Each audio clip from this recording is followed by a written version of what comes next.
All right, let's get this show on the road. Looks like this is starting to work.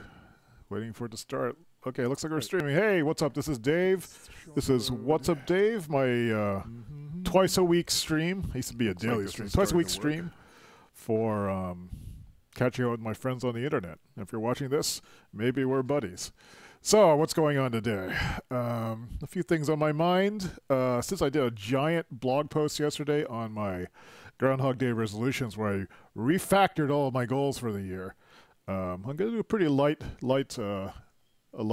episode today, just to augment the blog post that's going with this. And the topics are the Groundhog Day Resolutions, this diet soda, and this nail polish treatment. And because that's about all the brain cells I have left to work with. So let's get started with let's get started with the diet soda. So let me switch to the camera. So as I'm writing my blog post, this is a diet soda that I actually like drinking now. So I've been drinking diet soda for a while. If you do not drink diet soda or have tried it, you know. If you've tried diet soda and you usually drink regular soda, you know how terrible this stuff tastes. There's that bitter aftertaste. It tastes vaguely like feet and broccoli and cilantro kind of rolled up into, or it's like quinine, and the ingredient they have in tonic water that tastes bitter. It's not sugar. That's what your brain is telling you. If you're a kid, it's horrible. If you're an adult who discovers he has diabetes, it's something you have to transition to. And so, like, a while ago, before I was, diagnosed with type 2 diabetes, I was just trying to lose weight and just trying to eat less sugar. It's generally a good thing. Now I don't eat it because my mental clarity is really affected by it. If I have even just a little bit of sugar, I lose my ability to focus. But I recently discovered this Polar pink grapefruit dry soda. And this is not an endorsement, well, this is an endorsement from me, but this isn't paid or anything like this. I just like this stuff. There was another soda called Polar Diet Orange Dry, which also was pretty good for a diet soda. The interesting thing about the grapefruit one is that since grapefruit already has a kind of bitterness to it, it sort of masks the aspartame taste, that artificial sweetener taste. So it feels like a consistently good flavor. You can still taste it, and it could be that I've been drinking this stuff for so long, or diet sodas for so long, I can no longer really taste like that bitterness anymore. But it's a nice change from Diet Coke, which is, I think, kind of an advanced soda to be drinking. It's not as bad as a diet, what is that stuff? Fresca. Fresca is pretty harsh. That's also a grapefruit-based soda. And that's harsh all the way. This is actually nicely sweet. And I have an open bottle of here, and I will taste it now. I have this lovely Scotch glass, and I have these lovely Scotch stones that my cousin gave me. These are for Scotch, but since they're stones, they won't actually dilute the flavor. And I haven't actually used them yet. These have been in my freezer since I got them. This is a vast waste of, it's a misuse, I would say, of good Scotch tasting equipment, but it's what I had, and I wanted to see if these stones actually did anything. So I'm pouring myself a little. Yep, don't want to get too full. Let me switch to the Uxcam view. Let's see what this tastes like. Hope the audio's working. So there it is.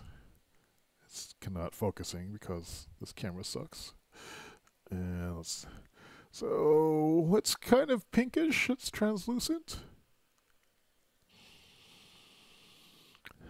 It smells like grapefruit. It smells pretty good, actually. I like grapefruit.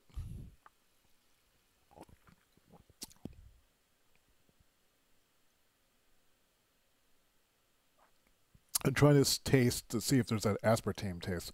At the very, very, very end there is, but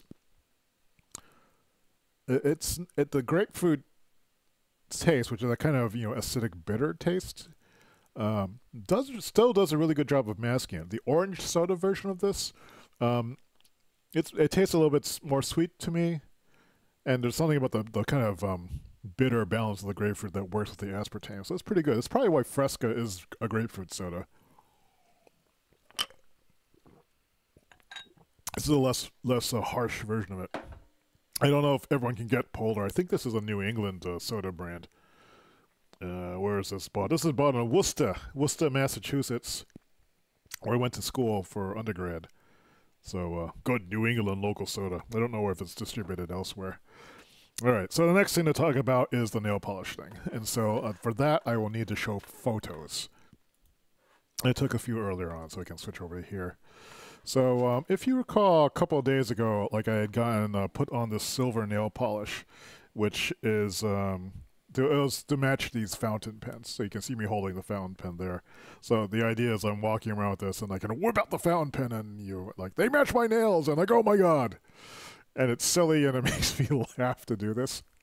You know, so I'm doing it. But there's something I find a little disappointing about. So if you look at the nail here, it really isn't.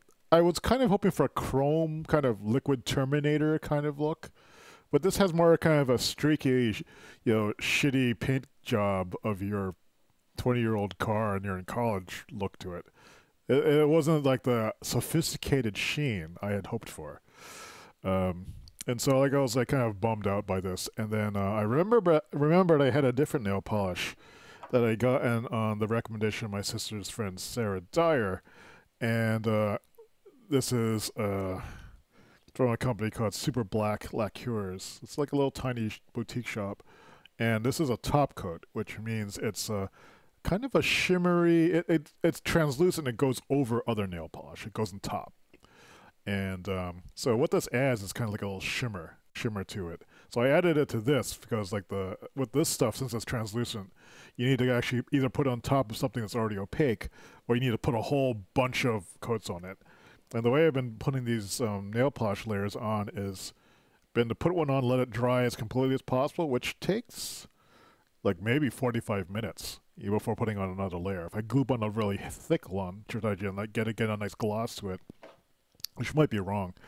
It takes even longer. So like the nail polish regimen now is like I have to pretty much settle in for watching 2 or 3 hours of Netflix or YouTube while I'm waiting for all these layers to dry. And then I let it dry completely overnight. Then I put the top coat on, so it's like the bottom layer is dry and it doesn't bubble up when I put stuff on it. All these things that I'm learning. But anyway, so this is what it looks like now. Oh, this is the previous one. And this is what it looks like with the coat on. You can see it kind of has a shimmery quality now, which is like super cool. It's kind of dull looking. You can see my terrible application technique. But at least, it's sparkly. And sparkly is good. So here's another look at them. So the base layer is Morgan Taylor could have foiled me. And this one is called, this is Super Black's wishful thinking. Like one thing that I'm discovering about this world of nail polish is everything has great names. Like every single one of them. They must have like creative teams. They're just thinking up cool names for nail polish. They're fun. So that's pretty much all that's going on. Is there anything else that's going on here? Oh, I can talk about the last Groundhog Day Resolutions post I made, which is, let me dig it up over here, davidstay.com, and let's open up this thing. It's the last blog post. Yeah, the review number 2. If you go to my blog and go to Investigations, Groundhog Day Resolutions, 2018, this is a list of where all the posts are, plus like any other posts I find online that other people doing Groundhog Day resolutions. I guess they've fallen out of favor this year because I'm not finding very many people doing it. But the gist of the Groundhog Day resolutions this month was like last month. I keep forgetting what they are. Like I know I wrote them down someplace, but I can't like day to day remember, okay, what were my big goals for the year? I don't know. Or I don't even think about that. But as I discovered last month, this month when I was looking up the goals, it turned out I had been doing them anyway. which on one level is kind of cool. Like, oh, yeah, maybe I'm some sort of super genius for like keeping to my goals without even thinking about them. Hey, kitty.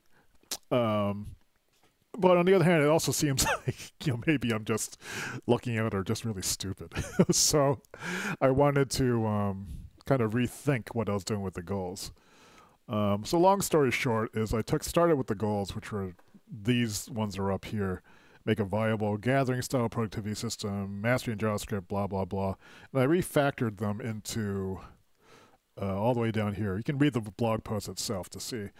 I broke it down to 3 basic strategic goals. One was the mission, which was basically these things, the way of Dave. And I described the way of Dave as being choosing positivity over negativity, refining my brand identity and mission, and then working on this gathering style productivity model. And the reason for this, which I outlined down here, was essentially I just want the world to be a more self-empowered, positive place. And if there's things I can figure out that work for me, because I'm kind of a novelty-seeking, distracted, somewhat creative person who wishes they could focus more, but if there's a way to be more productive and that takes advantage of this kind of brain that I have, that would be fantastic. And if I could find other people like that and we're all creating together, that would be super fantastic. And so, like, these were the goals I came up with. The mission, which is just, I'm always working on it, which is why it was always on my goals. The pragmatic goods and services, I'm always working on this too. That's the Amazon store where I'm selling the ETP product pads, which are the printed versions of the free downloads you can get on the site. And then just the stuff that I do for contracting work, the JavaScript programming these days, which is the continuation of my computer graphics design, new media, interactive designer, developer role that I've been doing for the past, I don't know how many, since the late 80s. JavaScript is merely the newest incarnation of programming tools and presentation tools, which I can make things. It's been the hardest one to transition into as well. And the last thing is just sharing the joy. I mean, this stream is an example of that. The virtual co-working chat room is an example of that. The blogging I've been doing is an example of that. And like, let's say, it's, as I wrote here, sharing is everything. Connecting with like-minded people. Putting the signal out there that me and my friends are trying to practice. A certain outlook on life, I guess I screwed this up, that helps us get to where we want to go, to create a communications hub for other conscientious, kind, competent, self-empowered, and generous people who are pursuing their own dreams and also want to share that joy with others. That makes me feel good. And so you can read this, and if you're interested in seeing the approach, I set a few goals for next month that were more concrete. Like, I need to make this Patreon video finally that describes what I do, and now that I have a handle on what my mission is, I think I can finally make that video. It's taken like over 12, 15 years to get to the point of like, what is it that I keep pursuing? I know there's something at the center of this, but what is it? How do I describe it to people? I think I'm really, really super close. Feels right in a way that it hasn't felt before. And the other 2 ones were to prep this JavaScript web app system that I've been working on for the contracting work. Because I think there's some good stuff in it. It's my opinionated view of how to build something like this so it's legible. It doesn't follow a lot of the JavaScript conventions that are out in the wild right now. And the last one, which is the last goal, was figure out how to make $1 million in 5 years. Because why the fuck not? My friend Peppercorn was like, was sort of probing me to say like, why not think bigger? And I was like, why not think bigger? Am I afraid? What's stopping me? And so, like I said, okay. And I happen to know a few people who have made $1 million in like, less time or about the same amount of time. So I probably can draw upon their knowledge. And there are people who haven't sold out to do it. So I'm kind of excited, and now that I think about it, a little bit afraid of this.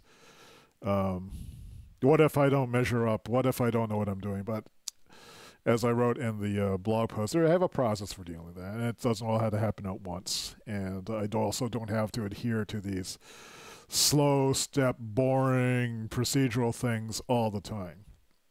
I think I have a few things to try out at least to see if they work. and there's a chance they might stick. So that's it for today. Thanks for watching. You will be back next week on Tuesday. Let's see. Today, our podcast went out too. The podcast I do with my friend Sid Caesar, an area photographer. Let's just pull that up really quick. Yeah, pop culture is a full-time job.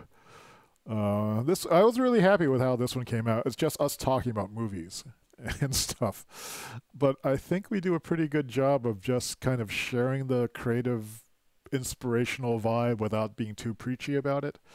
So if you go to nazon.com/podcast, or on my website, you'll find a link to it someplace. I'll put it in the video notes, or if the thought doesn't fly out of my mind in the next 5 minutes. So, okay, that really is it. Thanks for watching. Hope you have a good day and have a great weekend, and I will see you on Tuesday. Bye. Swink. Ah, wrong button. Swink.